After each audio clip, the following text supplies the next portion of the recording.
Hi, I'm the Moorlander and this is Moorlander EDC. Today we're going to be having a look at this beautiful English-made Wingback mechanical pen.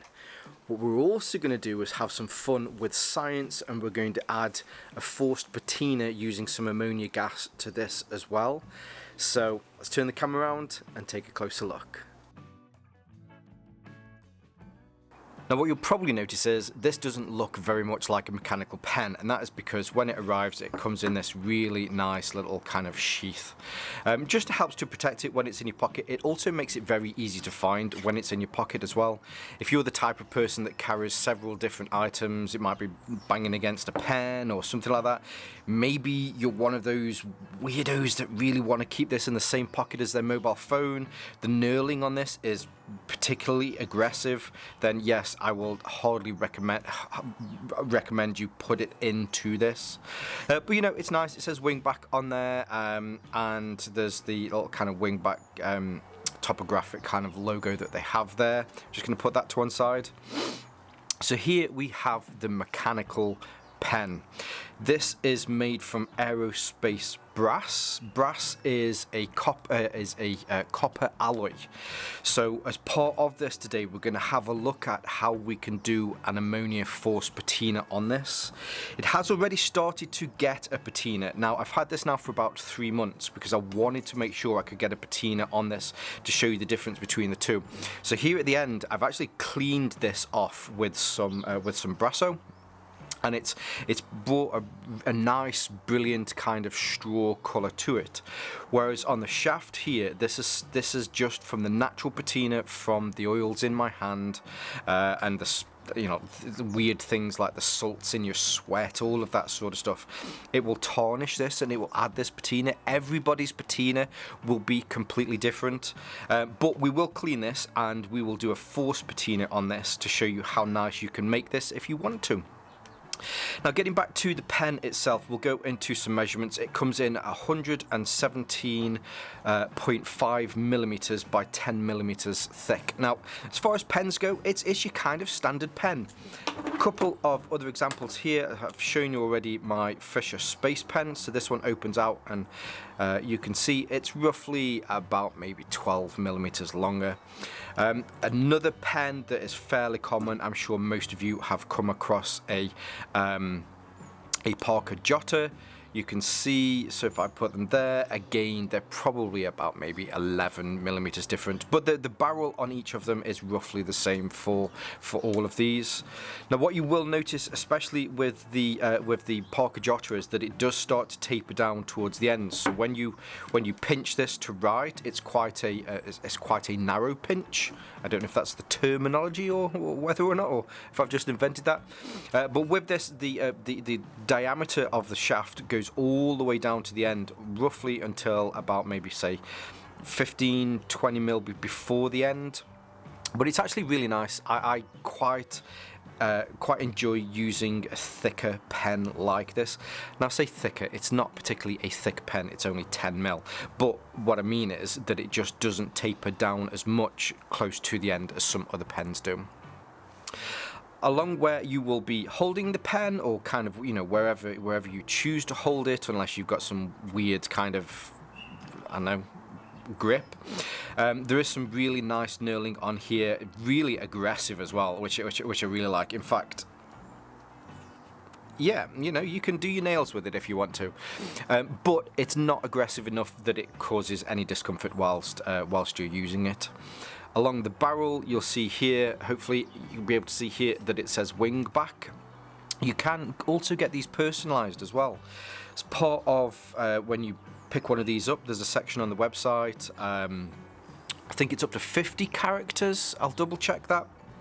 But you can have this engraved, so if you want to buy this for somebody for a present or Christmas or something, and I would say if somebody bought me one of these for Christmas, I would be genuinely over the moon with it. one of the things I picked this up off the website. I really like that they put this on there. So they have a built to last policy. They really want this to be a pen that you buy once and it's the pen that just lasts a lifetime for you. This is a pen that you could pass down to your kids, you know, an heirloom kind of object. But how it operates, so by looking at it here, one would assume that it is a clicker, but it's not a clicker. It's a mechanical twist that acts as a like a bolt action on the inside. So to undo it, you counter screw it, and you'll see that it will pop open there. As far as the components itself, you have the main barrel, you have the spring, there is the cartridge on the inside. Now, as far as cartridges is concerned, this is one of the Fisher Space Pen cartridges. It's the PR4 cartridge, which means that if you want to write upside down, you know it's pressurized on the inside, so you can write in pretty much any environment. If you don't want to pick one of those up, there are cheaper versions out there, which I think is the Schmidt 4889 cartridge, and that will work on the inside as well. Now here's the mechanism for the pen to action. So if you can see, it goes down and then it just swings back. So it's like a J-turn that you'd find on a bolt action pen. One of the things I really love about this is here, right across the top there, you can see it says Made in England. Wingback proudly make all of their goods here in England. Well, actually, you know, not here in England. Obviously, this is the Kingdom of the Moorlands, but you know, our closest cousin is England. And again, so you have this really nice knurling here on the end, so that you can action that. But when it's in, so as you probably expect, same as removing it, so you pop the spring on there, push it in, go in. So you just have to apply a little bit of pressure just to make sure that the threads match, and then when it's on, it turns on, so that when you to tighten it, you're tightening past the point where the pen actuates out, and then to unfasten it, you unfasten past the point where the cartridge goes in. Beautiful, smooth movement. Writing with this, for me, I prefer a heavier pen. I don't know why. I know some people are like, oh, but it's a pain when you've been writing for a long time. You know, just practice more. It comes in at 56 grams, which for me isn't too light, isn't too heavy. You know, it's just right. Using the Fisher cartridges on here, again, they're a joy to write with, and yeah, it really is a nice pen. Now, as far as keeping a beautiful pen like this brilliant and clean, and by that I mean taking the patina off there, all you need is something like this, Brasso. It's tried and tested. This is the stuff that your great-granddad used to use to clean his musical instruments. This is the stuff that your mum used to clean the brass in the house with. So this is some of the material stuff. So you just get it on, turn it around, and hopefully you'll even see, you can see there what it's taking off.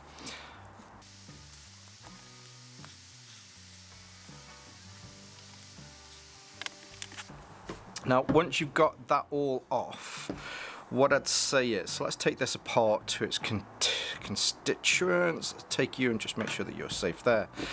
So you will find that it will just leave a little bit of mess on, but you know, it's not difficult to get off.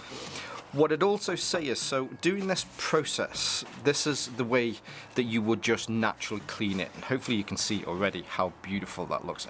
Hold on. Also, I'm just using a little bit of acetate here. Mainly this will just help to get any additional oils off. Acetate you can pick up pretty much from anywhere, but this is actually nail varnish remover that I've borrowed from Mrs. Moorlander.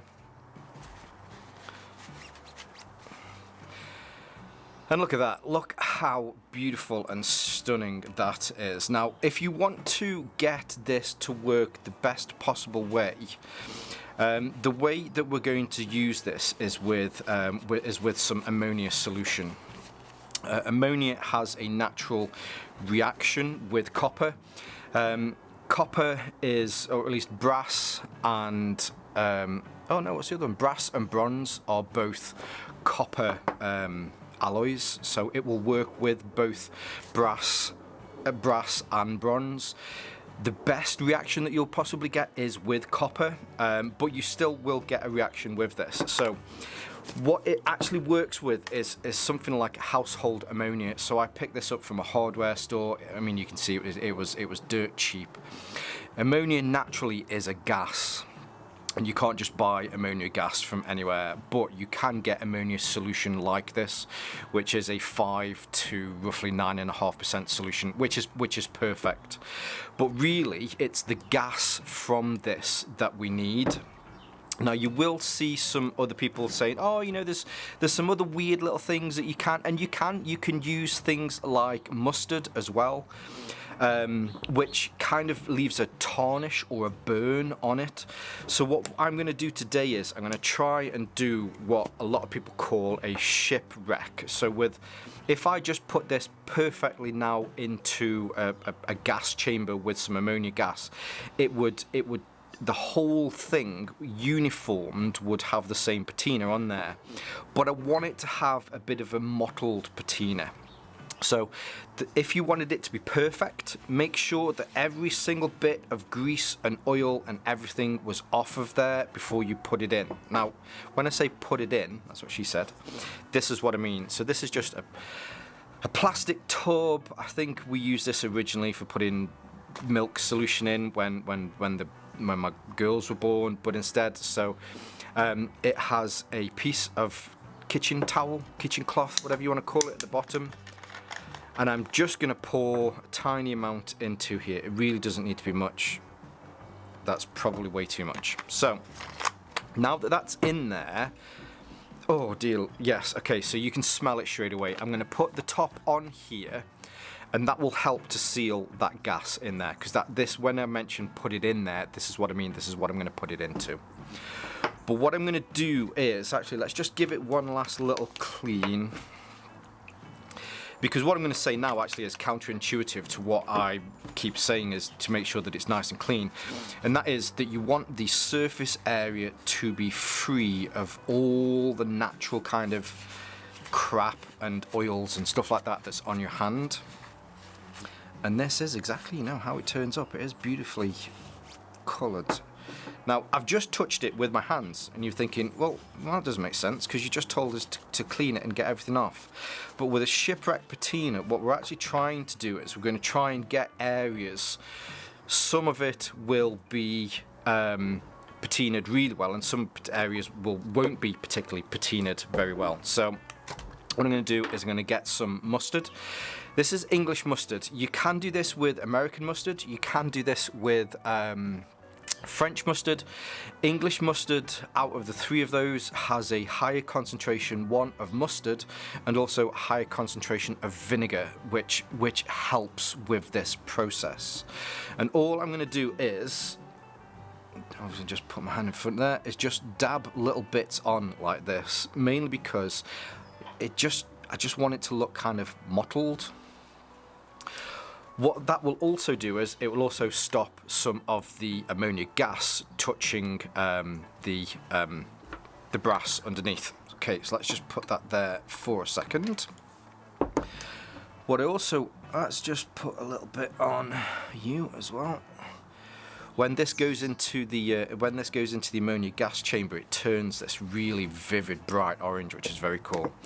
Next thing I'm going to use is some olive oil. Now, you don't have to use olive oil. You can use pretty much whatever you want on this.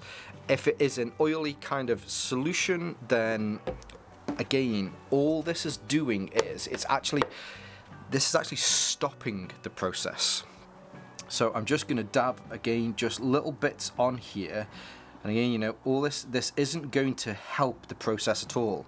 In fact, it's doing exactly the opposite, because it's creating an air seal between the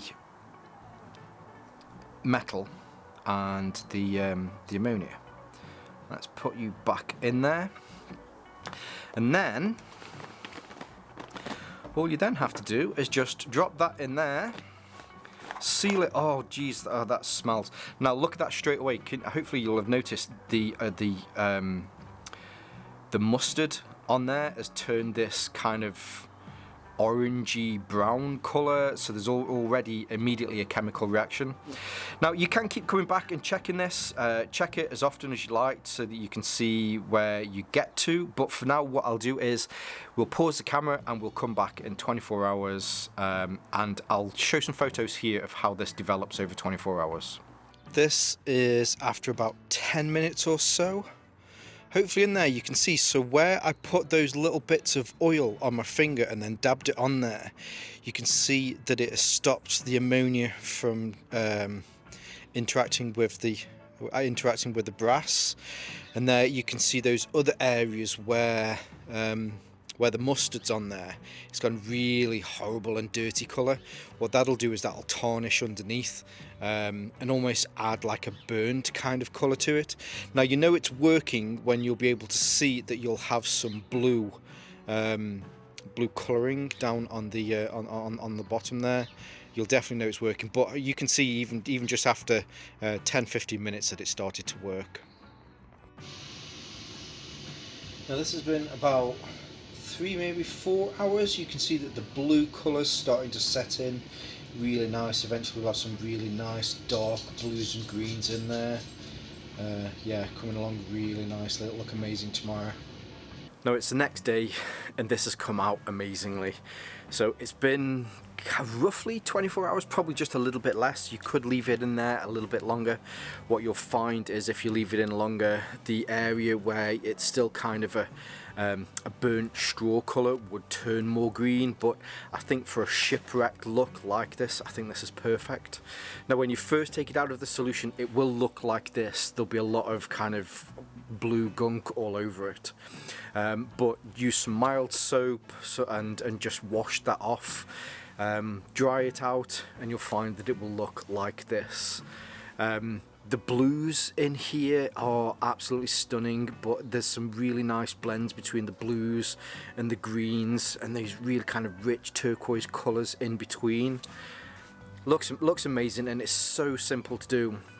Now, as mentioned before, every single forced patina is completely different because of the bits where I put in bits of mustard. You can see where the mustard has kind of burnt this. The bits where I put the oil on there, that's actually stopped the patina, and it looks perfectly underneath. If you got something and found that you didn't like it, then you can start over again, because using that Brasso, and what I've done is I've took the end off here and cleaned it up. It takes 2 minutes. Just to get some more Brasso on it to clean it up. This is a surface patina. It's not like a rust, whereas the oxygen and the ferrous, the steel, sorry, the iron, it will keep going through that and wearing it away. This really is the top microns of the surface that has this. So if you wanted to start again, or you thought, oh, you know, well, I'll just clean it, then you can clean it and it will get it back to its original state.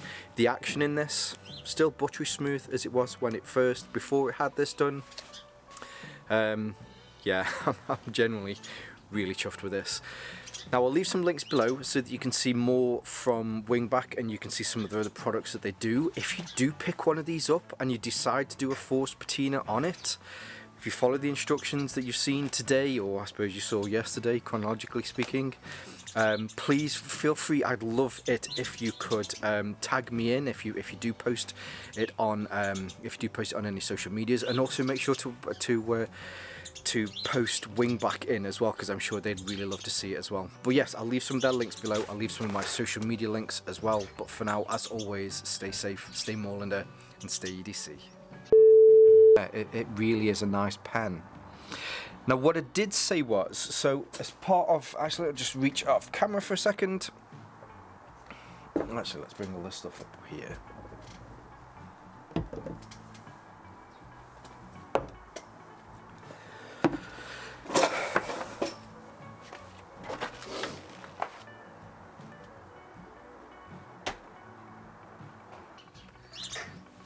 Birds, show up.